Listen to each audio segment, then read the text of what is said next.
A pílula.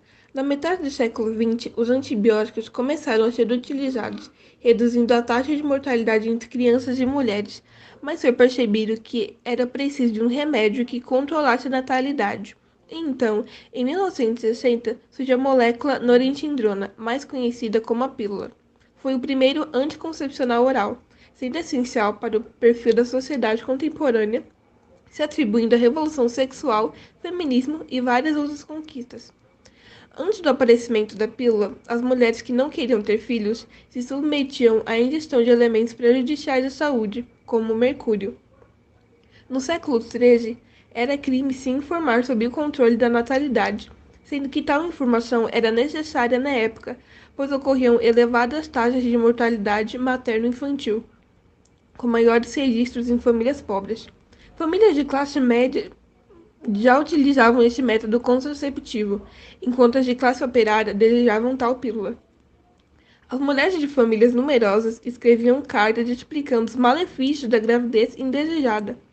Somente em 1930 a aceitação do controle da nacionalidade crescia, com clínicas e médicos prescrevendo anticoncepcionais e a lei começou a ser alterada em alguns lugares. Esteroides. A norintindrona é um dos compostos de um grupo conhecido como esteroides, um nome químico utilizado que atualmente costuma se aplicar em drogas ilícitas, utilizadas por atletas para melhorar seu desempenho. Em uma grande quantidade de moléculas, se ocorrer uma pequena mudança, podem resultar em grandes diferenças nos efeitos. Isso ocorre na estrutura dos hormônios sexuais, sejam no masculino ou feminino, e até mesmo no da gravidez. Todos os compostos que são classificados como esteroides têm o mesmo padrão molecular básico, uma série de 4 anéis amalgemados da mesma maneira. 3 deles têm 6 carbonos cada um, e 4 têm 5. Esses anéis são chamados A, B, C e D. O anel D sempre possui 5 membros. A testosterona é o principal hormônio sexual masculino, isolado pela primeira vez, de testículos de touros adultos, em 1935. O primeiro hormônio sexual masculino a ser isolado, porém a androsterona, como vemos na comparação das estruturas, há muito pouca diferença entre elas, sendo a androsterona uma versão oxidada, em que um átomo de oxigênio duplamente ligado substitui o OH da testosterona. Em 1931, um hormônio masculino foi isolado pela primeira vez, 15 mg de urina de policiais belgas, um grupo apenas masculino. Mas a estrona, o primeiro hormônio sexual feminino jamais isolado, obtida em 1929 de urinas de grávidas, a estrona é uma variação metabolizada do estradiol, um OH do estradiol no oxigênio duplamente ligado. A testosterona e o estradiol têm as estruturas similares. Qualquer mudança na molécula acontece uma grande alteração. Na progesterona, um grupo CH3CO substitui o OH da testosterona. A progesterona envia sinais à mucosa para que ela se prepare para a implantação de um óvulo fertilizado. A base biológica da contracepção química é uma fonte externa de progesterona, ou de uma substância semelhante, que é capaz de coibir a ovulação. A progesterona como anticoncepcional tem grandes problemas. Um deles é que ela precisa ser injetada, pois se ela fosse utilizada oralmente, os ácidos do estômago iriam corroer ela, e ela teria pouca eficácia. E os esteroides naturais ocorrem em poucas quantidades nos animais. A solução desses problemas está na síntese de uma progesterona artificial, que conserve sua atividade quando ministrada oralmente. A espantosa aventura de Russell Marker. Russell Marker foi um químico norte-americano. Seu trabalho foi decisivo no desenvolvimento da pílula. Porém, produzir uma molécula anticoncepcional não era o objetivo de sua experimentação química. O seu verdadeiro objetivo era encontrar uma maneira economicamente viável de produzir outra molécula esteroide, a cortisona. Foi a partir do mundo vegetal que Marker finalmente conseguiu produzir a grande quantidade de esteroides de que precisava para seu trabalho. Começou com raízes da trepadeira salsa parrilha. As saponinas são moléculas complexas, embora nem de longe tão grandes quanto moléculas polímeras, como a celulose e a lignina. A salsaponina, saponina da salsa parrilha, consiste em 3 unidades de açúcar presa a um sistema de anéis esteroide, que por sua vez está amalgamado no anel D a 2 outros anéis. Para remover as unidades de açúcar, 2 unidades de glicose e uma unidade de açúcar diferente chamada raminose, com ácido, as unidades de açúcar se partem no ponto indicado pela seta na estrutura. Para ter um sistema, o sistema de anéis esteroide da salsaponina era preciso remover o grupamento lateral circulado no diagrama a seguir.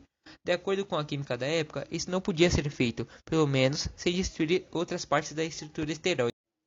O processo que desenvolveu produziu o sistema esteroide básico de 4 anéis, que com apenas alguns passos a mais resultou em pura progesterona sintética, quimicamente idêntica à produzida pelo corpo da mulher. Além disso, depois que o grupo lateral era removido, tornava-se possível a síntese de muitos outros compostos esteroides.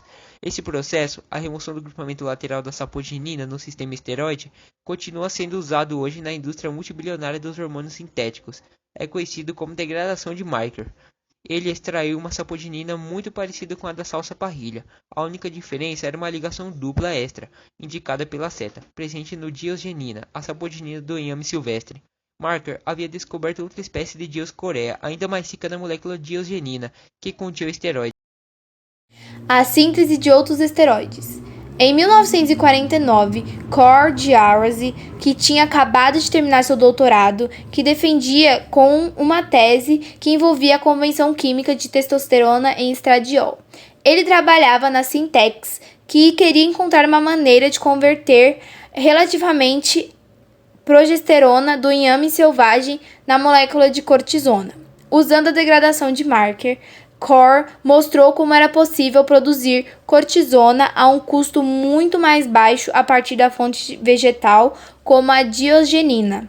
Um dos maiores obstáculos à produção de cortisona é prender o oxigênio duplamente ligado no carbono número 11 no anel C, uma posição que não é substituível nos ácidos biliares ou nos hormônios sexuais.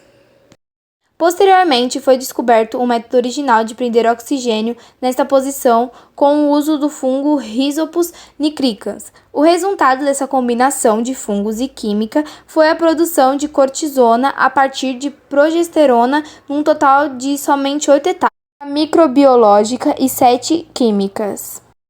Kroll e sua equipe produziram e patentearam em novembro de 1951 uma molécula fazendo alterações no anel D de um grupo por ligação tripla, carbono-carbono, e a remoção de um grupo CH3. O carbono, designado como número 19, que era 8 vezes mais potente que a progesterona e podia ser tomada via oral, foi denominada norepinefrina. O nor indica a falta de grupo CH3. A estrutura de progesterona natural comparada com a de progestina artificial norepinefrina. As mães da pílula, Margaret Sanger e Catharina McCormick, foram as mulheres que influenciaram a produção da pílula anticoncepcional. Sanger acreditava apaixonadamente que era um direito da mulher controlar seu próprio corpo e sua fertilidade, e Catherine foi uma das primeiras mulheres a se graduar em biologia e era extremamente rica. Com a vontade de fazer a diferença, mudar alguns princípios e com o capital necessário, o Dr. Pincus e o Dr. John Rock foram influenciados a tentar criar um anticoncepcional perfeito, seguro, barato e confiável, que pudesse ser engolido como uma aspirina, e a testar e descobrir os efeitos de uma molécula anticoncepcional já desenvolvida, a chamada de noretinodrel, diferia da norotindrona apenas pela posição de uma ligação dupla. Supõe-se que a molécula eficaz seja a norotindrona. Os ácidos estomacais supostamente mudavam a posição da ligação dupla do noretinodrel para aquele de seu isômero estrutural. Fórmula igual, arranjo diferente. A noretindrona.